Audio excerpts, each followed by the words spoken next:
اعوذ باللہ من الشیطان الرجیم بسم اللہ الرحمن الرحیم قال رسول اللہ صلی اللہ علیہ وسلم ان اول ما يحاسب به العبد يوم القیامۃ الصلاۃ او کما قال صلی اللہ علیہ وسلم رب اشرح لي صدری ويسر لي امری واحلل عقدۃ من لسانی یفقهوا قولی رب یسر ولا تعسر وتمم بالخیر آمین یا رب العالمین۔ اللہ کے رسول صلی اللہ علیہ وسلم نے فرمایا کہ قیامت کے دن بندے سے جو سب سے پہلا سوال کیا جائے گا وہ نماز کا۔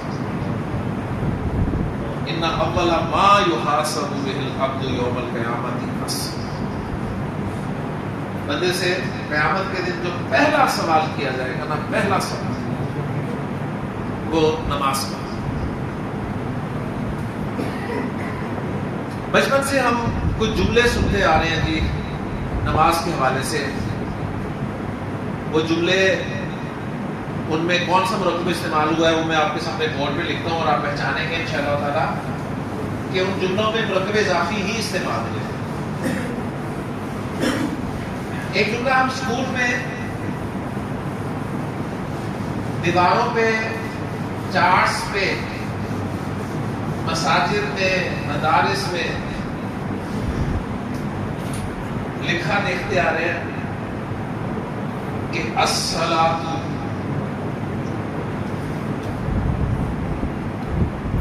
معراج المؤمن۔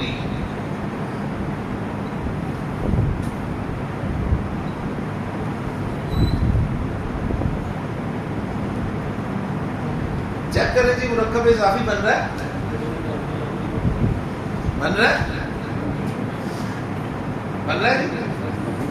پہلا اسم اس پہ الف لام بھی نہیں ہے، تنوین بھی نہیں ہے، اور دوسرا اسم مجرور پکا مرکب اضافی۔ یہ مضاف ہے، یہ مضاف ہے، اور ترجمہ کریں گے مومن کی معراج۔ تو نماز مومن کی معراج ہے، یہ ہم پڑھتے ہیں عبدالہادی۔ کیا مطلب ہے نماز مومن کی معراج ہے؟ مومن میں فرض ہے نماز پڑھنا، نماز مومن کی معراج ہے۔ کوئی ایسا تو نہیں نا جس نے پہلی دفعہ یہ جملہ سنا ہو؟ نہیں نا، سب نے سنا ہوا ہے نا۔ دعوت کیا مطلب ہے نماز مومن کی معراج ہے؟ نماز مومن کی معراج ہے، سفر ہے۔ مومن جب نماز پڑھتا ہے تو سفر پہ نکل جاتا ہے نا، لمبا سفر کرتا ہے، پھر اس کا سفر ختم ہوتا ہے جب امام صاحب کہتے ہیں السلام علیکم ورحمۃ اللہ، ایسے کیا جی ابراہیم نماز مومن کی معراج ہے، کیا مطلب ہے؟ نہیں پتا۔ ہاں جی ہاشم نہیں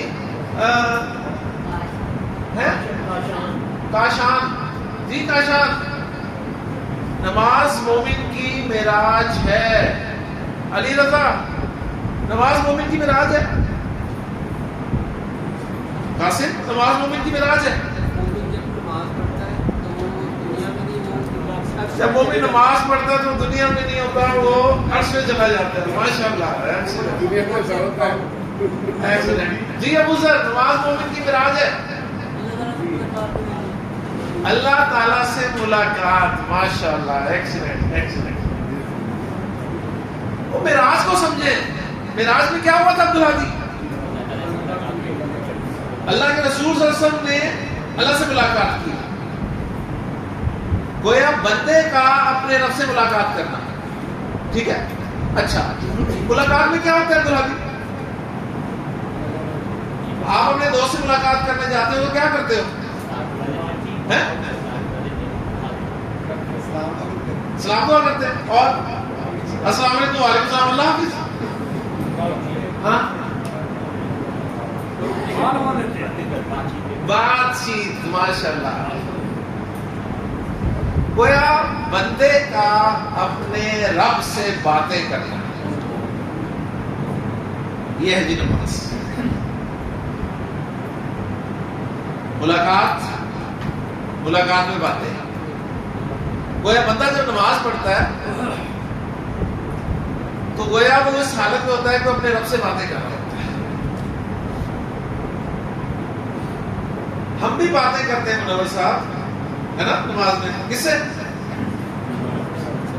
رب سے، اللہ سے باتیں کرتے ہیں. ماشاء اللہ، ولی اللہ آپ تو ولی اللہ. میں جب اپنی نماز پر غور کرتا ہوں تو میں تو باتیں کرتا ہوں جی اپنے آپ سے. ایسے میں اپنی نماز کی بات کروں، آپ ماشاء اللہ بہت پہنچے ہوئے لوگ ہیں. ہم نماز میں جیسے شروع کرتے ہیں اللہ اکبر تو ہم باتیں شروع کر دیتے ہیں، لیکن کس کے ساتھ؟ اپنے آپ کے ساتھ. میرے ذہن میں 100 خیالات آتے ہیں، میں پتہ نہیں کیا کیا پلان کرتا ہوں. وہ سے کہتا سفر شروع ہو جاتا ہے، سفر شروع ہو جاتا ہے. اور جب میری آنکھ کھلتی ہے جب امام صاحب کہتے ہیں السلام علیکم ورحمۃ اللہ، میں اچانک جاگتا ہوں. جی پھر نماز مومن کی معراج سے نہ ہے. تو نماز مومن کی معراج ہے، اس کا مطلب ہے کہ بندے کا اپنے رب سے باتیں کرنا. کلام اللہ کیا ہے؟ اللہ کا کلام، اللہ کی باتیں. تو گویا جب قرآن پڑھتے ہیں تو ایسا محسوس ہونا چاہیے کہ اللہ آپ سے باتیں کر رہے ہیں، اور نماز پڑھ رہے ہیں تو ایسا ہونا چاہیے کہ آپ کو یہ محسوس ہونا چاہیے کہ آپ اللہ سے باتیں کر رہے ہیں. حضرت علی کے بارے میں یہی ملتا ہے نا، انہوں نے فرمایا کہ جب میرا جی چاہتا ہے کہ میں اللہ سے باتیں کروں تو میں نماز شروع کر دیتا ہوں، اور جب میرا جی چاہتا ہے کہ اللہ مجھ سے باتیں کرے تو میں قرآن پڑھنا شروع. میری اور آپ کی نماز تو بس صرف باتیں ہیں، لیکن اپنے آپ سے. کچھ لوگ تو باقاعدہ پورے پروگرام بناتے ہیں نمازوں میں، ہے نا. صحیح. وہ میرے ایک دوست ہے، وہ کہتے ہیں یار مجھے نا فجر کی نماز لمبی ہوتی ہے نا، فجر کی نماز لمبی قرات.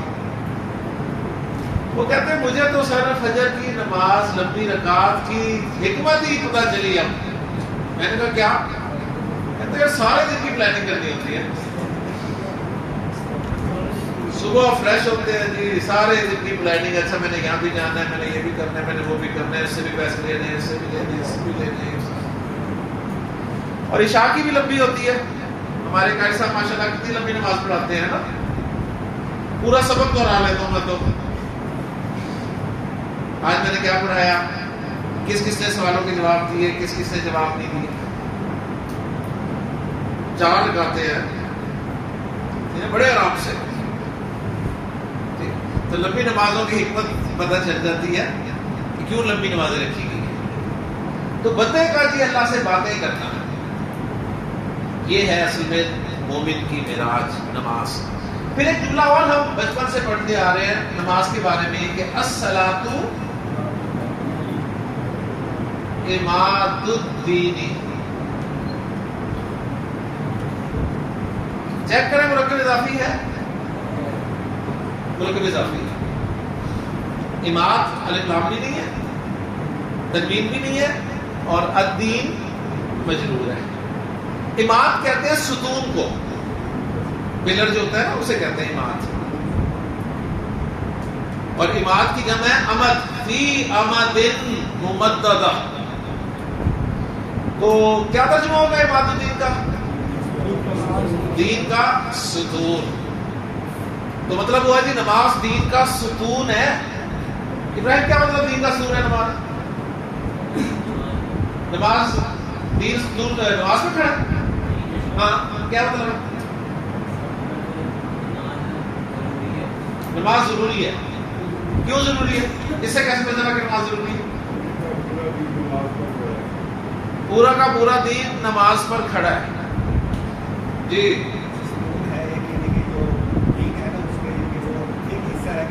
ماشاء اللہ جی. ایک ستون پہ کچھ نہیں کھڑا رہ سکتا جی.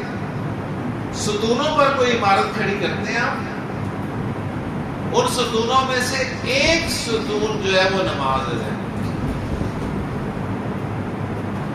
ستون کو سمجھ لیں تو بات سمجھ میں آ جاتی ہے. ستون کے بغیر کوئی عمارت کھڑی نہیں ہو سکتی. اور ابراہیم کی بات بالکل صحیح ہے جی، نماز ضروری ہے، ایسا رزلٹ یہ نکلا کہ نماز بہت ضروری ہے۔ ستون ہی نہ ہو اور آپ عمارت کھڑی کر کے بیٹھے ہو، پاسبل ہے؟ نہیں پاسبل۔ اور لوگوں نے کھڑی کی ہوئی، بڑی بڑی عمارتیں کھڑی کی ہوئی ہیں جنہوں نے۔ تو نماز اتنی اہم ہے، اللہ کے رسول نے فرما دیا ان اول ما یحاسب به العبد یوم القیامت الصلاۃ، پہلا سوال نماز کے بارے میں ہوگا۔ اور ساتھ فرمایا کہ جس کی نماز صحیح نکل آئی نا تو اس کے باقی اعمال بھی صحیح نکل آئیں گے۔ پہلا سوال پرچے میں آتا ہے عبدالہادی، پہلا سوال لازمی ہے نا، لکھا ہوتا ہے نا پرچے میں، پہلا سوال آتا ہے۔ اچھا جو اسٹوڈنٹ پہلے سوال میں فیل ہو جائے تو اس کے باقی پرچے میں پاس ہونے کے چانسز ہوتے ہیں؟ کوئی نہیں۔ کیوں؟ اس لیے کہ پہلا سوال نا نچوڑ ہوتا ہے۔ اگر آپ اپنا پرچہ دیکھیں تو آپ کے عام طور پہ MCQs ہوتے ہیں پہلے سوال میں، ہے نا،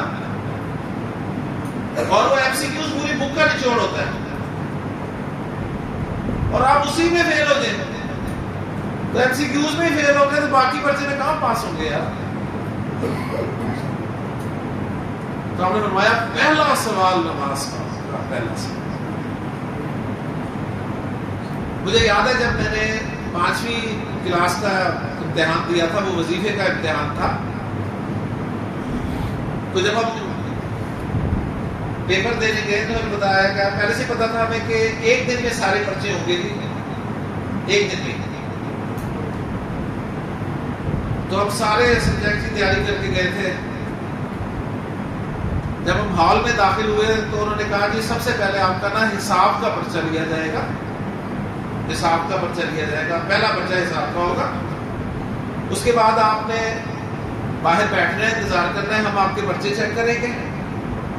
جو بچے حساب کے پرچے میں پاس ہو جائیں گے وہ بچے دوبارہ اندر آئیں گے اور پھر باقی پرچے ان سے لیے جائیں گے۔ لیکن ہمیں اتنا کچھ پتا ہوتا نہیں تھا اس وقت، ہم نے حساب کا پرچہ دیا اور باہر آ کے بیٹھ گئے۔ اچھا کچھ بچے جو تھے وہ حساب کا پرچہ دیتے ہی گھر چلے گئے۔ ہم پریشان کیا، پتہ نہیں کیوں گھر جا رہے، لیکن ہم بیٹھے رہے کیونکہ انہوں نے کہا تھا کہ انتظار کرنا ہے اپنے نتیجے کا۔ خیر جب انہوں نے نتیجہ نکالا جی اس کا حساب کے پرچے کا رزلٹ اناؤنس کیا، بائی چانس ہم بھی پاس ہو گئے۔ اس کے بعد پھر ہم اندر آئے ہال میں دوبارہ، پھر انہوں نے ہمارے سے سائنس کے بارے میں پوچھا، یعنی سائنس کا پرچہ بھی ہوا، اردو کا بھی پرچہ ہوا، معاشرتی علوم کا پرچہ بھی ہوا، دینیات کا پرچہ بھی ہوا، ڈرائنگ بھی بنوا کے دیکھ لی انہوں نے ہمارے سے۔ اب سارے پرچے حل کرنے کے بعد پھر جب ہم شام کو گھر پہنچے ہیں اور اگلے دن جب ہم اسکول گئے نا تو وہ بچے جو تو حساب کا پرچہ دیتے گھر چلے گئے تھے وہ، اور وہ بچے جو حساب میں پاس نہیں ہوئے تھے وہ آپس میں بڑی باتیں کر رہے تھے۔ باتیں کیا کر رہے تھے؟ وہ کہہ رہے تھے ایک دوسرے سے کہ یار میری نا سائنس کی بڑی اچھی تیاری تھی۔ ایک کہہ رہا تھا کہ ڈرائنگ تو تمہیں پتہ ہی ہے میری کتنی اچھی ہے۔ کوئی کہہ رہا تھا کہ جی دینیات میں تو میں ماسٹر ہوں۔ لیکن بورڈ والوں نے کرائیٹیریا کسے بنایا؟ حساب کو۔ انہوں نے کہا کہ اگر حساب اچھا ہوگا تو ہم باقی چیزیں بھی پوچھیں گے آپ سے کہ سائنس کیسی ہے، دینیات کیسی ہے، ڈرائنگ کیسی ہے، معاشرتی علوم کیسی ہے۔ تو بورڈ والوں نے کرائیٹیریا بنا دیا حساب کو، اور اللہ کے رسول صلی اللہ علیہ وسلم نے کرائیٹیریا بنا دیا نماز۔ نماز صحیح نکل آئی تو باقی اعمال بھی صحیح نکلنے کے چانسز ہیں۔ اتنی اہم نماز۔ اللہ کے رسول نے فرمایا کہ نماز میری آنکھوں کی ٹھنڈک ہے۔ آپ صلی اللہ علیہ وسلم کی زبان مبارک پر آخری وقت میں جو الفاظ تھے ان میں ایک لفظ تھا الصلاۃ۔ کیا مطلب کہ نماز مت چھوڑو، نماز نہ ضائع کرو۔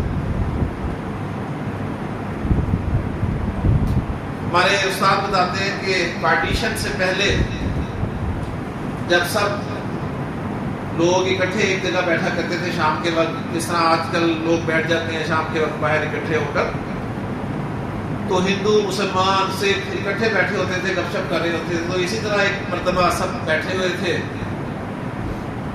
نماز کا وقت ہوا تو مسلمان اٹھے، اس میں 2 بزرگ تھے، وہ نماز کے لیے چل پڑے. ظاہر بات ہے ہندو نے پڑھنی نہیں تھی، وہ وہیں بیٹھے رہے، سکھوں نے بھی نہیں پڑھنی تھی، وہ بھی بیٹھے رہے. اس گروپ میں نا 2 نوجوان بھی بیٹھے تھے، لیکن وہ تھے مسلمان، وہ نہیں گئے. اب سکھ کافی دیر تک دیکھتا رہا انہیں کہ شاید اب چلے جائیں، اب چلے جائیں، اب چلے جائیں، کیونکہ نماز کا وقت ہو گیا، لیکن وہ اپنی جگہ سے نہیں ملے. اسے بڑی حیرانی ہوئی، اور پھر اس نے آخر پوچھ ہی لیا ان سے کہ یار مجھے ایک بات بتاؤ کہ نماز کا وقت ہوا، مسلمان تھے وہ تو نماز کے لیے چلے گئے، وہ اس لیے نہیں گئے کہ ہندو ہیں، وہ اور میں اس لیے نہیں گئے کہ ہم سکھ ہیں. اور پھر 2 نوجوانوں سے پوچھا بتاؤ تمہارا مذہب کیا ہے؟ یہ ہو ہی نہیں سکتا کہ بندہ مسلمان ہو اور وہ نماز نہ پڑھے. ناممکن. نماز مومن کی پہچان ہے، ذہن میں رکھیے گا، علامت ہے. اسی طرح استاد ایک مرتبہ کلاس میں بچوں سے پوچھ رہا تھا کہ بچوں کون ہے جو نماز نہیں پڑھتا؟ یہ نہیں پوچھ رہا تھا کہ کون نماز نہیں پڑھتا، یہ پوچھا تھا کہ کون شخص ہے جو نماز نہیں پڑھتا. تو آپ کو پتہ ہے بچے بڑے پیارے ہوتے ہیں، معصوم اور بڑی پیاری پیاری باتیں کرتے ہیں. تو بچے نے ہاتھ کھڑا کیا، استاد نے پوچھا ہاں بیٹا بتاؤ. تو کہنے لگا کہ سر وہ شخص نماز نہیں پڑھتا ہے جسے نماز نہیں آتی. بالکل صحیح جواب ہے، صحیح ہے، جسے نہیں آتی وہی نہیں پڑھے گا نا.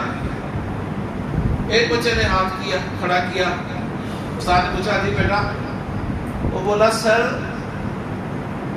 جو مسلمان نہ ہونا وہ نماز نہیں پڑھتا. بالکل صحیح. ابھی میں نے مثال دی کہ ہندو نماز نہیں پڑھتا، عیسائی نماز نہیں پڑھتا، سکھ نماز نہیں پڑھتا. ایک بچے نے تو کمال ہی کر دیا. ایک بچے نے ہاتھ کھڑا کیا، اس سے پوچھا ہاں بیٹا. تو کہنے لگا کہ سر جو مر جائے نا وہ نماز نہیں پڑھتا.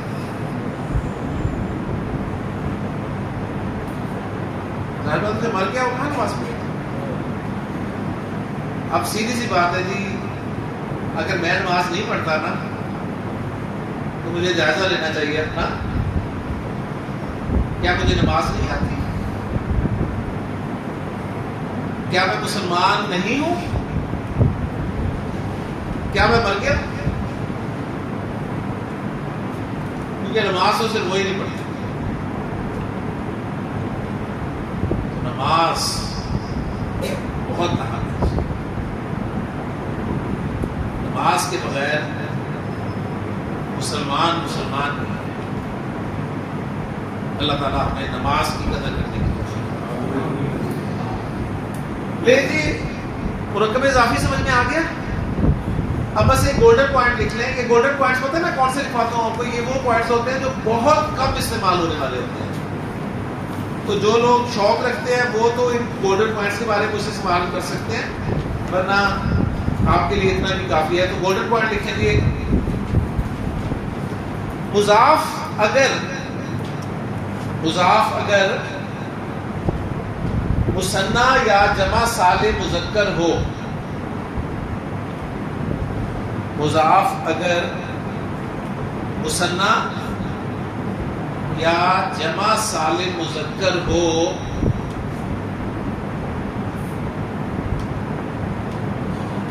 تو ان کے آخر میں آنے والا نون،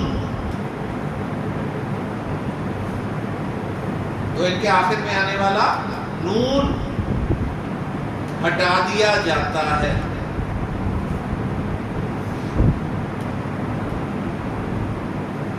تو ان کے آخر میں آنے والا نون ہٹا دیا جاتا ہے. میں پھر بولتا ہوں مرکب اضافی میں مضاف جب مثنیٰ یا جمع سالم مذکر ہو تو مثنیٰ اور جمع سالم مذکر کے آخر میں نون آتا ہے نا، اس نون کو نکال دیا جاتا ہے. مثال دیتا ہوں، دیکھیں جی میرے پاس مضاف ہے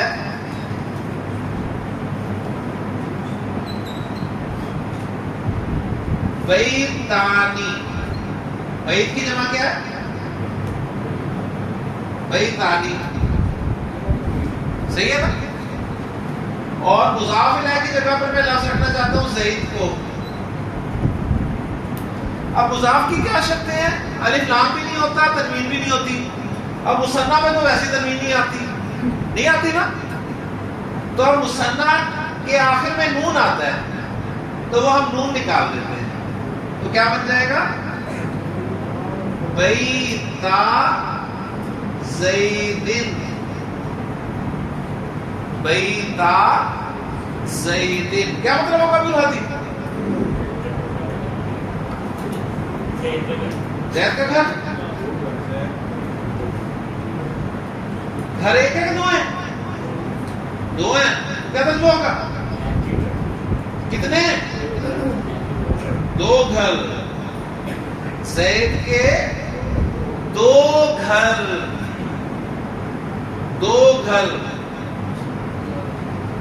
زید کی دو کتابیں. کیا عربی ہوگی زید؟ شاباش. کتابہ زیدن. کتابہ زیدن. سمجھ آ رہی ہے؟ ٹھیک ہے. زید کی دو گاڑیاں. گاڑیاں. سیارہ. دو گاڑیاں.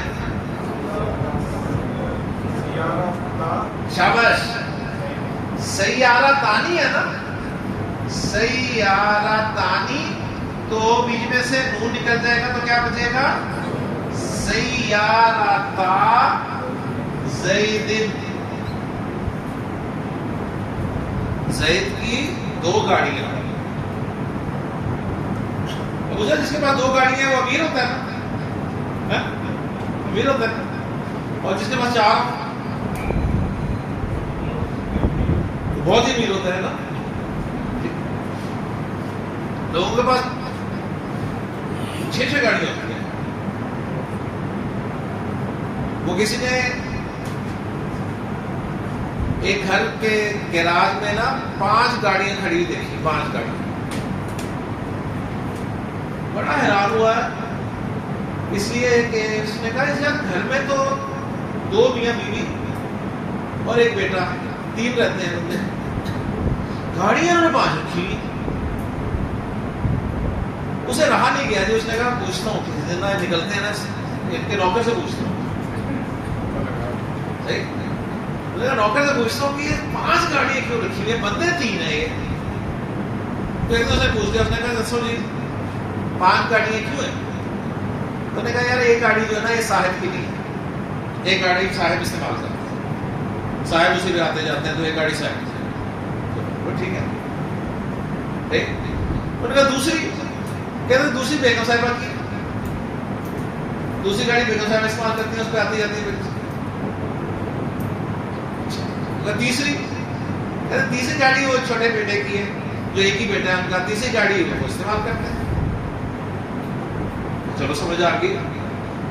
چوتھی، کہتے چوتھی گاڑی انہوں نے رکھی ہوئی ہے جب فیملی میں جانا ہوتا ہے نا تو پھر کس چوتھی گاڑی میں جاتے ہیں. انہوں نے کہا اچھا پانچویں گاڑی کیوں رکھی ہے؟ تو نوکر کہتا اس کا جی کبھی نہیں بھی جانا ہوتا کسی. تو ماشاءاللہ جی اللہ نے دیا تو ٹھیک ہے، رکھے اتنی مرضی رکھے. صحیح. تو پوائنٹ سمجھ میں آ گیا جی. جب مثنیٰ یا جمع سالم مضاف بنتا ہے تو مثنیٰ اور جمع سالم کے آخر میں نون آتا ہے تو پھر وہ نون بھی نکال دیا جاتا ہے. ٹھیک ہے. اچھا ایک دلچسپ بات آپ کو بتا دوں کہ نمازوں کے نام جتنے بھی ہیں نا وہ مرکب اضافی ہیں. فجر کی نماز کیا عربی ہوگی؟ صلاۃ الفجر. دیکھیں مرکب اضافی. ظہر کی نماز صلاۃ الظہر. عصر کی نماز صلاۃ العصر. مغرب کی نماز صلاۃ المغرب. عشاء کی نماز صلاۃ العشاء. اچھا دنوں کے نام بھی سارے جو ہے نا وہ مرکب اضافی ہوتے ہیں. یوم القیامتی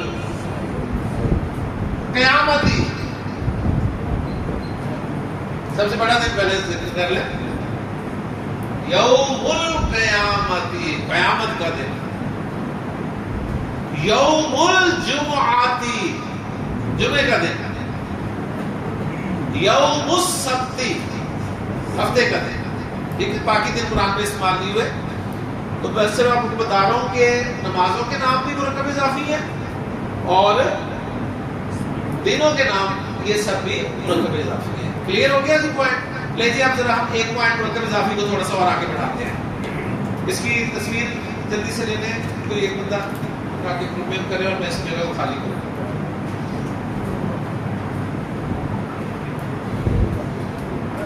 میں کرتا ہوں کیا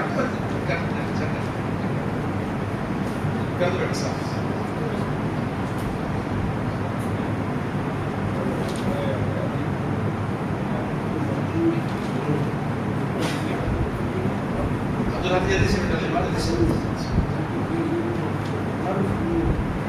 اور ایک دلچسپ بات یہ ہے کہ ہمارے جتنے بھی نام ہیں نا یہ جیسے عبداللہ ہی عبداللہ عبد السمیع ٹھیک عبد الغفور عبد الودود یہ سارے نام بھی مرکب اضافی ہوتے ہیں. عبد الہادی یہ بھی مرکب اضافی ہے. عبد الہادی مرکب اضافی ہو آپ. اچھا ابو ذر بھی مرکب اضافی ہے. ابو ذر پورا نام ہے ابو ذر. تو ہمارے نام جو ہے نا یہ یا تو سنگل نام ہوتے ہیں یا پھر ہم مرکب کی صورت میں نام بولتے ہیں. ٹھیک ہے.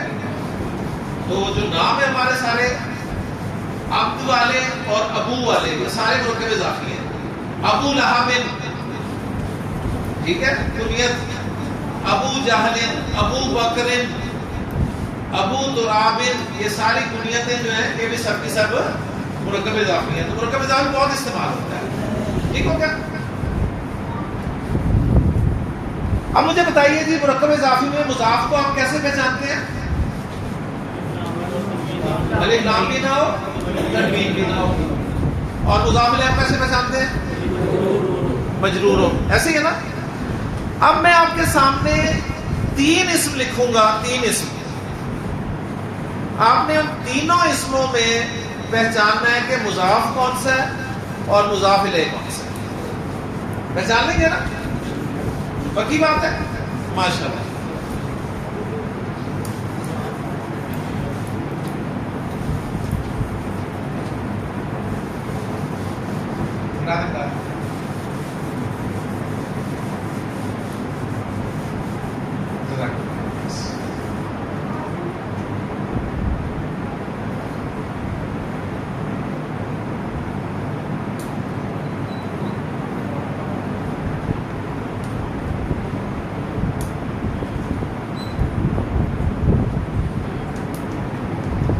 لیکن 3 اسم میں نے آپ کے سامنے رکھے ہیں.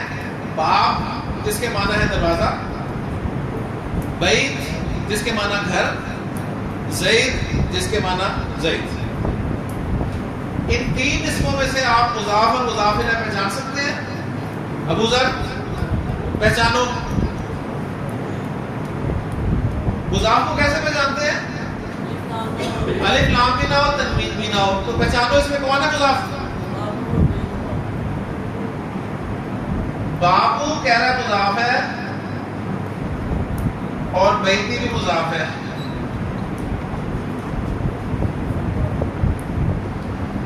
مضاف الیہ کون ہے؟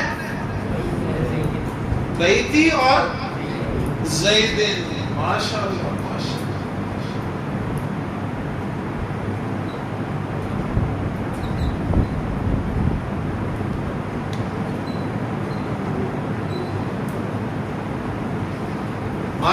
ایکسلنٹ. کتابیں ان کی پکی ہیں جی, ابھی سے دے دیں بے شک انہیں.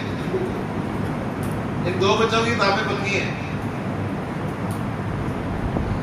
3 اس میں نے لکھے, میں نے پہچان کروائی تھی, اس میں سے مضاف پہچانے ہیں. ابو ذر نے دونوں مضاف بالکل صحیح پہچان لیے, کیونکہ مضاف کو ہم پہچانتے ہیں الف لام بھی نہ ہو تنوین بھی نہ ہو. اس میں بھی الف لام نہیں ہے, تنوین نہیں ہے, اس میں بھی الف لام نہیں ہے, تنوین بھی نہیں ہے. اور مضاف الیہ کو ہم پہچانتے ہیں صرف مجرور ہونے سے. زید بھی مجرور ہے اور بعید بھی مجرور ہے. تو رزلٹ نکلا. رزلٹ کون نکالے گا؟ کون نکال سکتا ہے اس سے رزلٹ؟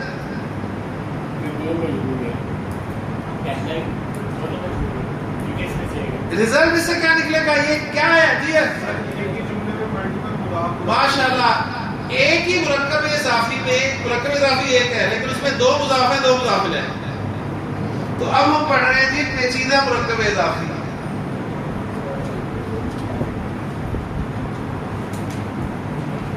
پیچیدہ مرکب اضافی یعنی کمپلیکس مرکب اضافی. ایسا مرکب اضافی جس میں ایک سے زائد مضاف اور مضاف الیہ ہو. ایسا مرکب اضافی جس میں ایک سے زائد مضاف اور مضاف الیہ ہو. ایک ہوتا ہے جس سادہ مرکب اضافی اور ایک ہوتا ہے پیچیدہ مرکب اضافی. تو سادہ ہم نے پڑھ لیا, اب ذرا پیچیدہ پڑھ رہے ہیں, ٹھیک ہے.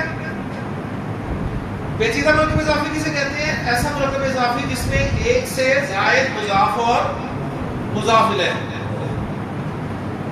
پہچان لیا ماشاءاللہ آپ نے. ایک اور لکھتا ہوں, بتائیے گا کیا وہ بھی پیچیدہ مرکب اضافی ہے؟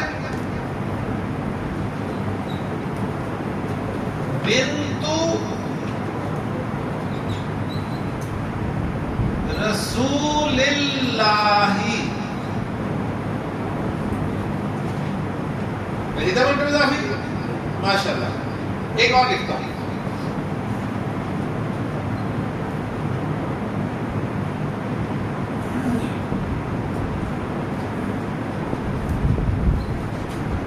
لون سیارتی حامد. لون کا مطلب ہوتا ہے رنگ, کلر, ٹھیک ہے. تو پیچیدہ مرکب اضافی پہچان لیا نا. اب پیچیدہ مرکب اضافی کا ترجمہ کیسے کرنا ہے وہ سیکھ لیں. پیچیدہ مرکب اضافی کا ترجمہ کرنے کا طریقہ یہ ہے, جہاں پہ عربی کا ختم ہوتا ہے نا, یہاں پہ ختم ہو رہا ہے نا زید پہ, اردو میں یہاں سے شروع کر دے ترجمہ کرنا. سب سے پہلے زید کو لے کے آئے ترجمے میں, پھر گھر کو لائے, پھر دروازے کو لائے. سمجھ آ گئی؟ دیکھیں عربی میں زید سب سے آخر میں آیا نا, اردو میں سب سے پہلے زید کو لے آنا ہے. گھر درمیان میں ہے, درمیان میں رہے گا. باپ شروع میں تھا, اردو میں آخر میں آ جائے گا. اب بیچ میں کاٹے کی لگا دیں, کیا بنے گا؟ زید کے گھر کا دروازہ. زید کے گھر کا دروازہ کھلا ہوا ہے. پھر یہ جملہ بنائے گا انشاءاللہ. صحیح ہو کیا؟ ہاں جی, اس کا ترجمہ کیا بنے گا؟ اللہ کے رسول کی بیٹی. اللہ رسول بیٹی, اللہ کے رسول کی بیٹی. ہم جملہ بنائیں گے آگے جا کے کہ فاطمہ رضی اللہ تعالیٰ عنہا اللہ کے رسول کی بیٹی ہے. جی حامد گاڑی اور رنگ,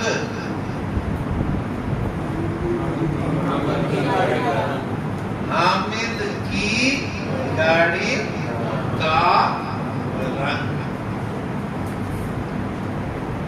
میں جی ایک اور لکھوں, پہچان لیں گے ماشاءاللہ. 2 لکھتا ہوں بلکہ نا. ایک ہے کثرت ذکر الموتی، کثرت ذکر الموتی، کثرت ذکر موت کیا ترجمہ ہوگا؟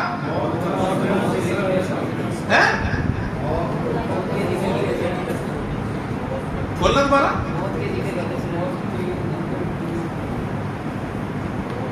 موت ذکر یاد ہوتا ہے، کثرت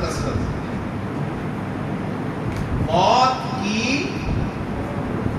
یاد کی کثرت یا موت کے ذکر کی کثرت. اور دوسرا لکھ رہا ہوں تلاوت القرآنی، یہ سادہ مرکب اضافی ہے. اس کا ترجمہ کیا ہوگا؟ قرآن کی تلاوت. اللہ کے رسول صلی اللہ علیہ وسلم نے ایک مرتبہ فرمایا کہ ان ہذہ القلوب تصدع، ان دلوں کو بھی زنگ لگ جاتے ہیں. کما یصدع الحدید اذا اصابہ الماء، بالکل اس طرح جس طرح لوہے کو زنگ لگ جاتا ہے جب اس پر پانی پڑتا ہے. یہ دل بھی زنگ پکڑ لیتے ہیں، زنگ آلود ہو جاتے ہیں، بالکل اس طرح جس طرح لوہا زنگ آلود ہو جاتا ہے جب اس پر پانی پڑتا ہے. صحابہ نے بڑا پیارا سوال کیا. سوال انہوں نے یہ نہیں کیا کہ اللہ کے رسول میرا دلوں کو زنگ کیسے لگ جاتا ہے. ٹھیک ہے، زنگ تو میٹل کو لگتا ہے، دل کوئی میٹل ہے، یہ نہیں سوال کیا. انہوں نے سوال کیا ما جلاؤہا یا رسول اللہ، اللہ کے رسول زنگ دور کیسے کریں. سوال انہوں نے کیا کیا؟ زنگ دور کرنے کا طریقہ بتا دیں. تو آپ نے دو مرکب اضافی انہیں دیے، ایک پیچیدہ اور ایک سادہ. کثرت ذکر الموتی و تلاوت القرآن،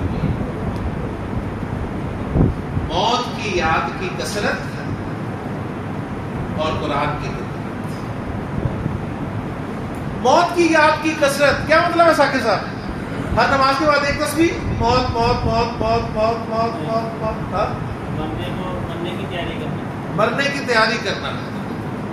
کیوں قاسم؟ موت کو یاد، میں وہی تو کر رہا ہوں. ایک تصویر کر لے، پتہ 5 تصویر روز کی.